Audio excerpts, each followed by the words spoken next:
So basically, when we started in 2016, you had a whole background of years and years of banking, which had never changed.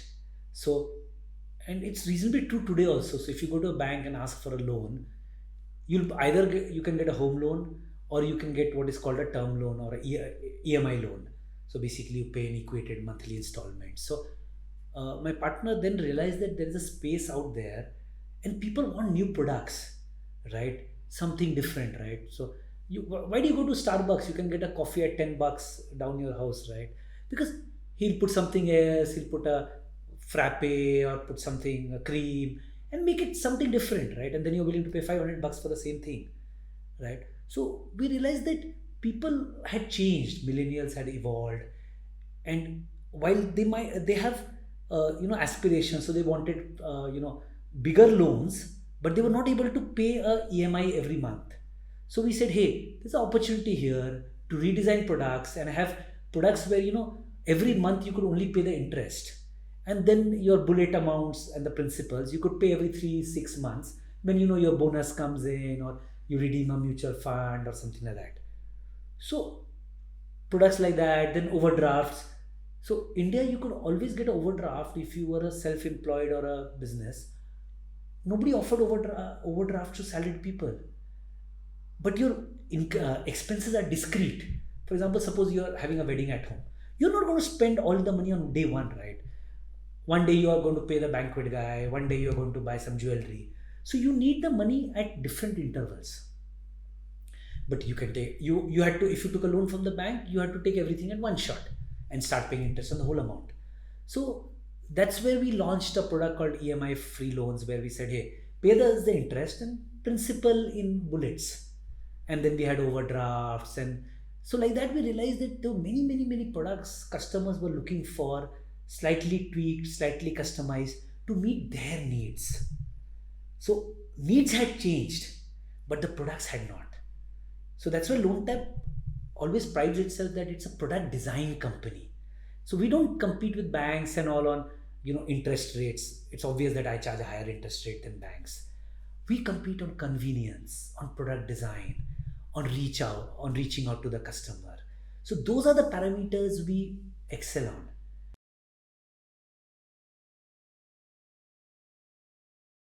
So something very interesting, and I keep discussing that, is that today's millennials have compartmentalized their lives. Now, what I mean by that is, suppose he has some money in a mutual fund, right, which is giving him 10% return.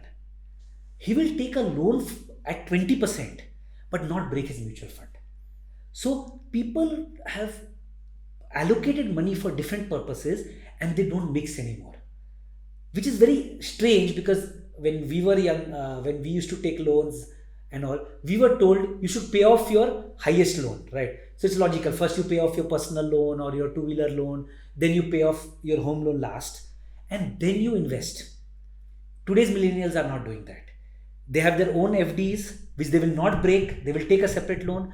They have their own investments, which they will not break. Every Their money has got into different buckets, and they don't mix the buckets.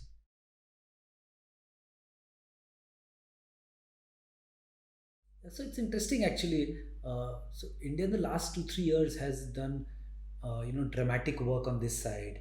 Like as you mentioned, UPI is a great saver because a lot of people are now very comfortable with paying with UPI, right? What it has done from our perspective is it has moved the cash economy into a banking economy, into a recognizable economy. What that means is I can trace people. So every time you do a use the digital stack, you leave a footprint, and based on that footprint, I can evaluate you. So like earlier, how do I judge somebody who's a new guy or who's only 6 months into business? But now suddenly I have 6 months of UPI data. I have 6 months of GST data because all the GST is online, so the data is available, right? So all of this digitalization has allowed us to track people and create alternate methods of judging people beyond just a credit score or banking history. So earlier, the only options were you look at the income tax returns, and broadly, based on that and some of the banking transactions, you decided a loan. But now you can look at the GST data, you can look at the UPI data, you can look at the credit card data, you can look at the POS machine data, and all of this data is now available, and available reasonably easily.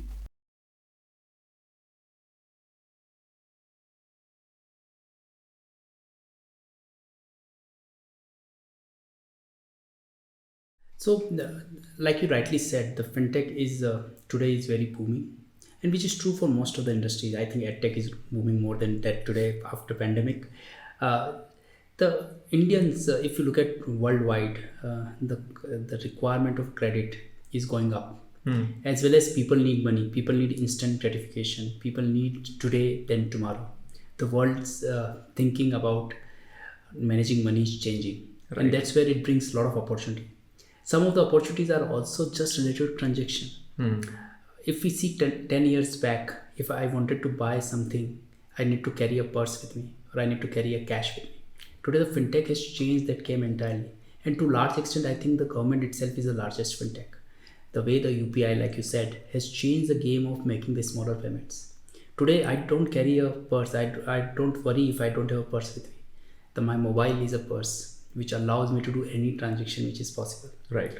So the way the technology and finance is coming together in the last 5 years has changed the game. When I started early salary, it was very clear in our mind that there is a need, and I think the 500 billion is a conservative number, just by the way. I think it Okay. should be much more than that, purely because of the fact that if we look at any indicators, the need of money is very large. Today people need money for consumption, people need money for transaction, they need for home loans, they need for everything. And the money grows the economy at the end of the day.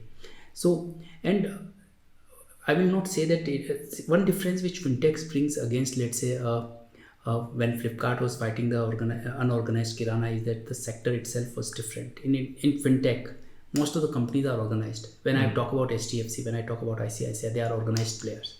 So it is not that they cannot do it. It is more about, can you bring something which is niche, something which you can execute much better than the incumbents, and where the incumbents are looking at the traditional products like home loans, etc., to sell.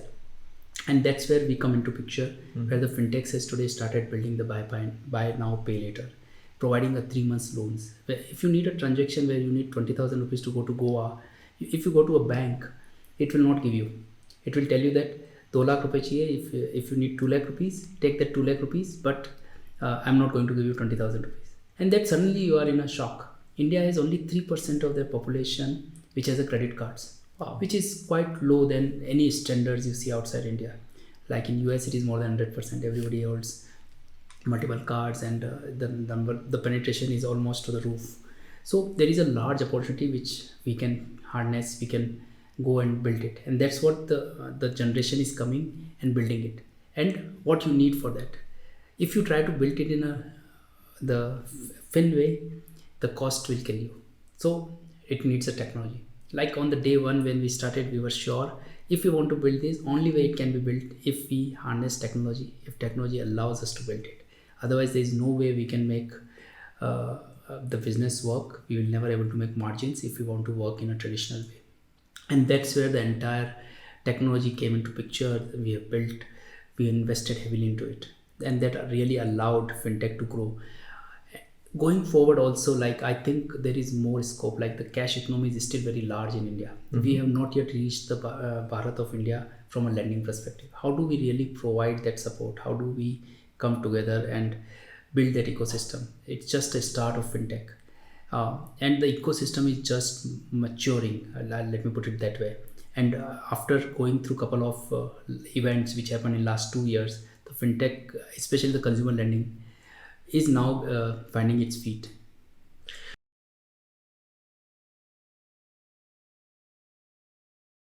So I will. When you look at the people, the way the generation changes, every generation has its own way of looking at things. When we grew up the way you explained it, spend less, earn more, Right. and save more rather. But as we see new generation, like when you hire new people, Yeah.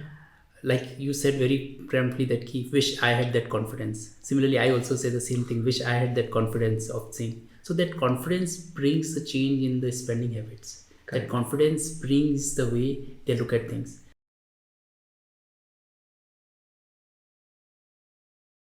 So, as I said, the biggest fintech player in the country is the government itself. Sometimes they kill businesses also, but but most of the time it has really took them to the next level. Like UPI across the world is the best initiative or best payment system has ever been created. Correct. I don't think that anywhere else, anywhere, including US or Europe, there is any system which meets it. Like there are many products which we can't launch because purely what happens in US we can't do it in India because of the way the payment system works in India. So what Nandan did in at Aadhaar was the reason why we are in existence today. To be honest, like in 2015 when we were looking to start early salary, the biggest thing which was the constant was that we will make, let's say, $400 on a transaction, and if we need to do everything which RBI needs from a regulatory perspective, from the KYCs, from the checks, and from every cost which we incur to acquire a customer, it was impossible to do it. So there were two things which happened at that time. One was IMPS transaction, and the second was eKYC. Of course, over a course of period, Supreme Court has given a ruling and the eKYC came into a new avatar. But that was the two things which made it possible for us to launch it. And these are the two. And there are a lot of initiatives continue to happen. That IMPS has now become UPI in a larger avatar where we are using it on a day-to-day basis. Like the amount of transaction they handle is mind-blowing. It's mind-blowing. Most of the times I tell my IT team that when they can handle that many transaction, why we can't handle that. And there is a kind of a sophistication and the easiness of the system which the government has built or the RBI has supported for it. So over a period of time, and then they came with the account aggregator guidelines. More than account aggregator guidelines, also they are bringing a lot of new initiatives like GST connectivity to them, and there is a new network called OSIM, which is bringing where if I need to pass on my credit information from which I have with, let's say, HDFC Bank to early salary, I can do by consent based. Apart from the providing my information which are my accounts, so I can link my everything on an account aggregator platform, and I think that's the next game changer which will happen. We are already very excited. We are working with account aggregators to see that how it will work and provide us a much better customer experience. But I think the amount of the underlying platform, the framework which the government and the RBI has worked on has really change the way the credit happens and will happen. So the SME credit is the most beneficial, and that is the first focus of government also, and that's where the GSTs, the payments, the supply payments. Today, while there is a lot of work happening on the purchase financing, or let me say that invoice discounting, but this will get changed once the account aggregation and the OSIM network comes into picture. You can actually validate everything and then make the payments and get it discounted, which will change the way the transaction time will get reduced. Today, if you want to do an account invoice discounting, it may take anywhere from 1 day to few days, but it can be done within minutes as soon as this entire network is in place, because it will be like a true copy. You can't discount the bill twice, etc., which will come as a enabling features. So personally, I'm quite excited with account aggregator and the entire piece which is coming up, which will enable and fuel the growth for fintechs further. And pandemic has done one thing, that if you are not thinking digitally, and when I say digitally, I don't mean digitizing your processes. I mean if you are not thinking in a digital way to create a customer experience for the customer, you may not survive. And that is the writing on the wall saying that if you want to really work with your customers, you need to just give a digital experience to him.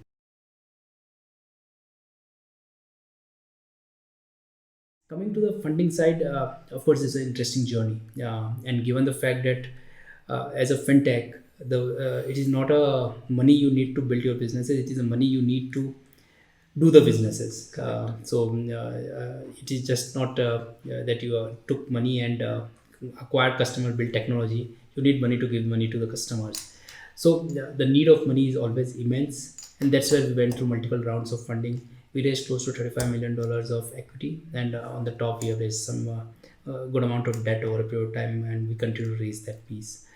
Uh, my learnings on the funding when we went out, and this is it would be a more or less similar stories when you hear with most of the founders.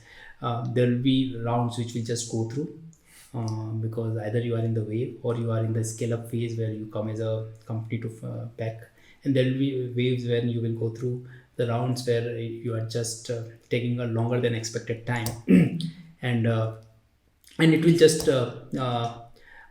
it's just a journey which you go through. So we like in the when we raised our second round, it happened back to back. We were able to raise it. When we raised third round, we were through the crisis mode. We were the entire liquidity was very tight. People had a different view on fintechs, financial services, financial lending. It took us longer than we thought to raise money. I and How Akshay. many investors did you go through total? Pitching how many investors So roughly?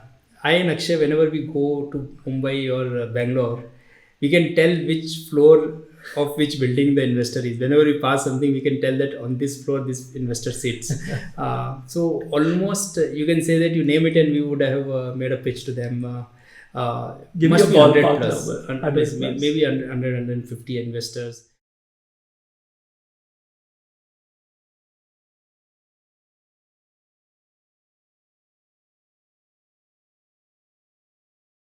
Doing 1G, 2G, and building on. We did this leapfrog to 3G and data just because we started off behind everyone else, right? And I think a similar thing is happening in fintech also. We started being, while if you look at the US, for example, penetration of branch banking is a long journey that went about credit societies in rural America and all of that, right? So there's a very set way, and then you look at the way credit cards with PIN verification came out in India, and the US took so long to just get adoption of that kind. Right? It's really because we kind of just leapfrog. When we put card machines, there were PIN card machines, and they just went around putting that. It wasn't that we had to go and change the whole country around, right? So that I think is a lot of that is happening in the fintech space, right? The other cultural change that has actually benefited fintech among even things like edtech and all has been the fact that a normal Indian is very comfortable with a mobile screen, and the whole data journey and geo and all of that.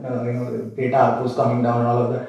Data prices in India are the cheapest. All of that is there, but the fact that an Indian consumer, there is no, we are leapfrog from desktops. If you look at, you don't see Indian fintech saying we are building a desktop app or a desktop website. Right? It's all about building Android. It's not even iPhone. It's all about like Android apps building off for the large scale. And it's really because of the cultural phenomenon that consumers in India are very comfortable doing anything and everything on the phone. You don't have to tell anything. Your 85-year-old grandmother is also on the phone, very comfortable with WhatsApp, and even looking and migrating to Signal right now.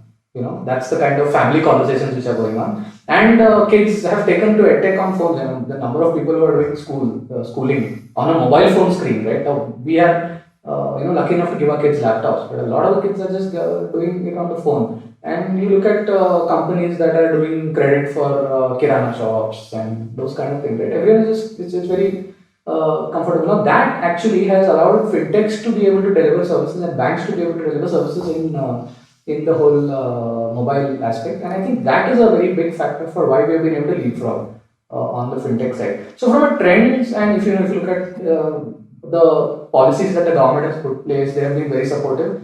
And this ecosystem has been built around the ability of consumers to use, I feel, more than anything else, right? So you have taken UPI to the consumer, but the consumer has also adopted the fact and is comfortable doing,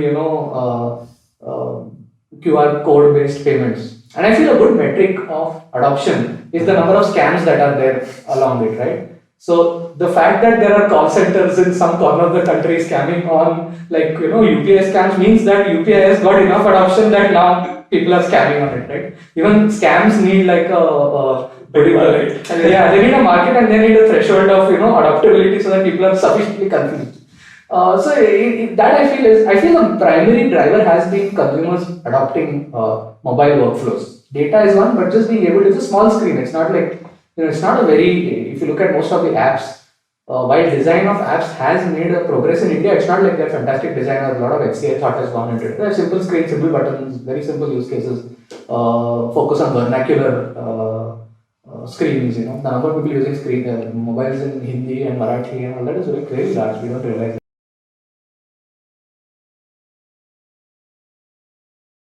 It's a very interesting. So what you need to do when you look at something like this, right, is if you look broadly at the things that are happening in India, a lot of it is happening around getting personal data, kind of unlocking that, and Nandan has spoken about it a few times, right? The fact that we have a lot of personal data and unlocking that data will be able to give us better goods and services and stuff, right? So maybe Aadhaar is like unlocking our identity in a sense. And the account aggregator is really, trying to pull your financial data out such that it is not locked in silos of your banks, but from a consumer perspective, you are able to like put it in a suitcase and show that suitcase to whatever services you want to provide. If you see, even on the healthcare front, the government is trying to build up the healthcare stack, and then that is also another form of unlocking your healthcare data and then being able to take it. So I think the change that will happen. So all of these have the ability to unlock use cases for consumers in ways that we don't really know today what would be, right? So there are the obvious cases that like we have a loan here, you can take a loan there. Someone can look at, so today if you have to, for example, you get a housing loan, you have to take this paper, you have to take bank account statements and all of that. So the simple use cases, of course, instead of doing all that, you would just give access to the account aggregator user ID password, and people would be able to get that access to be able to underwrite you, right? So today's use cases are very obvious, and they are really driven around being able to do better financial services. Obviously, volume will drive costs down. You will be able to have like insurance portability, stuff like that. But I think the real use cases from these will come from stuff that we haven't really thought about, and that is the power of unlocking this data. As you bring this data out with the right frameworks, the right privacy, the right governance models, the right permission models, against, like I mentioned, the right scams, protection against all of those, at that point you will see people being able to innovate on this data. And that innovation is something we don't really know what will happen today, right? People will innovate in all kinds of ways. And I'm personally very excited to see where account aggregator goes from that perspective. Obviously at Walnut we're keeping a very, tight view on account aggregator. We do account aggregation by using SMS data today. We look at all your SMSs aggregated and give you it's all almost as accurate as what you would get from an account aggregator perspective. So obviously account aggregator becomes another data source for us, gives us a maybe slightly more accurate view of your data. And across the financial industry, all your services will start leveraging this data as the stack matures. But it's the next phase of this that I'm excited about, and that's something I don't know what will happen, but I'm pretty excited that a lot of nice stuff will come out at that point.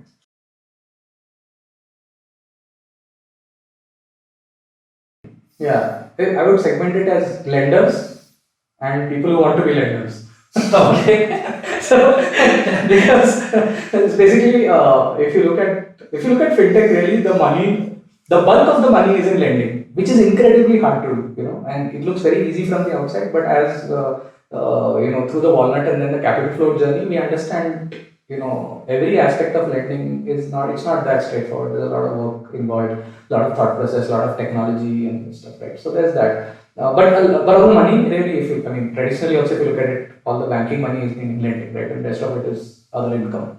And I think if you simplify the fintech space into that, you will then have a very different view of what every player plays out, right? So for example, so let's say you're thinking of neobank. So it's a big thing now, right? I've been talking neobanks and stuff. So what does a neobank do? It gives a skin over the traditional bank, give you better customer service, etc., etc. And at the end of it, sells you financial service. And sells you financial service, the bulk of which is lending, right? So I find it easier to say, okay, are they going to do lending today? Are they going to do lending in 3 years? Are they building out an audience to lend later? That's the kind of framework, and I slot them in those. And of course, there are, there is the broad umbrella of financial services that you could segment it on, like InsurTech and all of that. But I think at the end, India is a very, it's not a super app market, but it's not a single app market either, right? Like, Paytm is very popular, PhonePe is very popular, but they're all working to give you more use cases than just focusing on the payment use case, right? But are they like the Chinese super apps? No, they're not. So we're kind of midway through.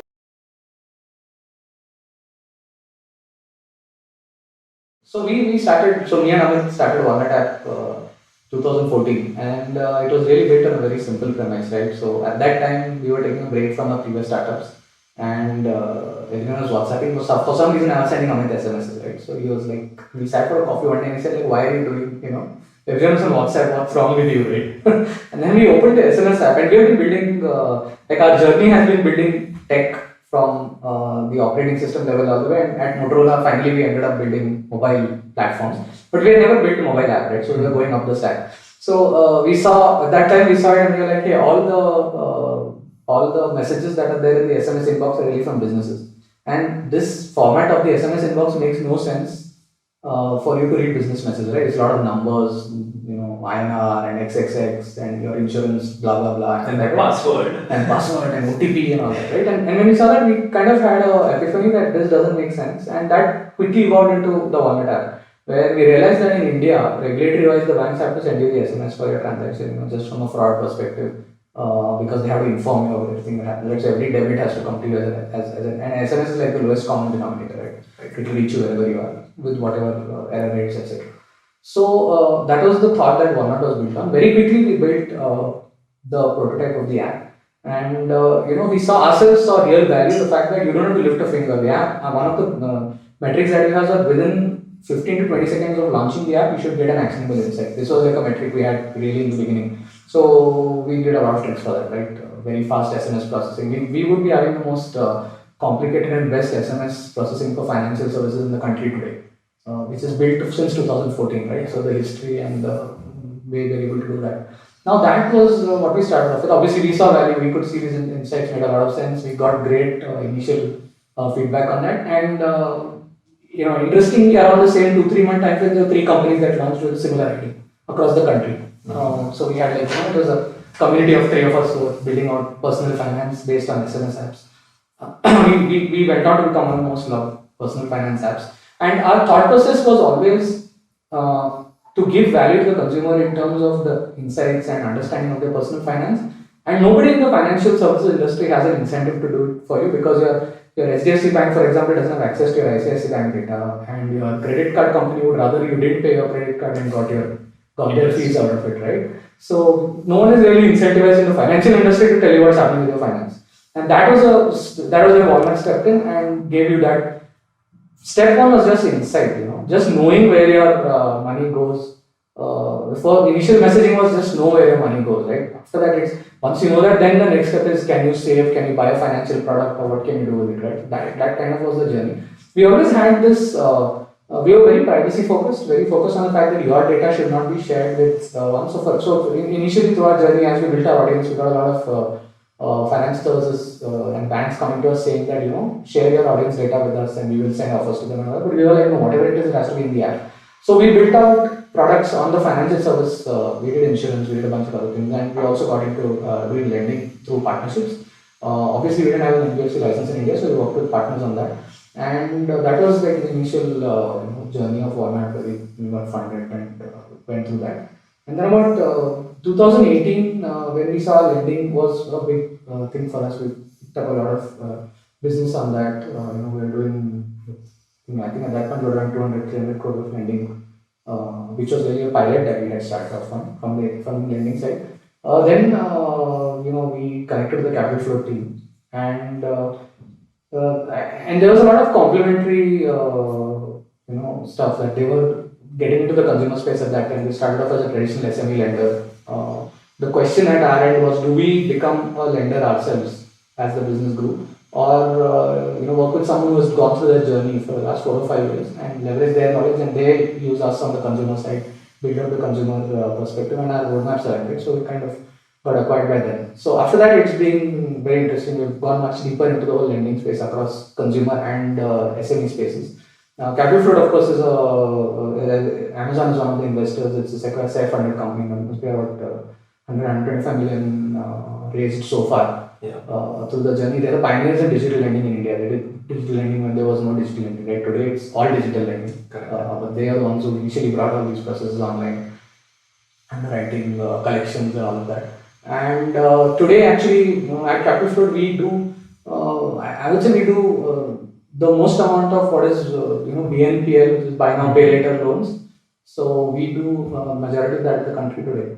On the consumer side, of course, we have an SME business. We do ticket sizes all the way from We do the walnut product where we do personal loans for consumers. We do capital float products where we're doing buy now pay later. We do personal loans. We are the only digital lender that has both ends of the BNPL funnel, right? We build consumers on buy now pay later at checkout, but we are also cross-selling loans and other digital products to them on the back of that funnel. That's kind of where we are at Capital Float. So awesome investors, awesome product, lot of a very diverse customer base, consumer plus enterprise plus SME. Yeah, like MSME and small businesses and stuff. And then you have the big India fintech wave, which is growing over the next decade. Right. So rightly poised to grow. Yeah, I think the perfect storm. Perfect storm. Exactly. Fintech is that way the perfect storm. And I think anyone who's been in fintech for the last 4 or 5 years will be able to leverage it because of someone coming in right now into the fintech space will have to take some time to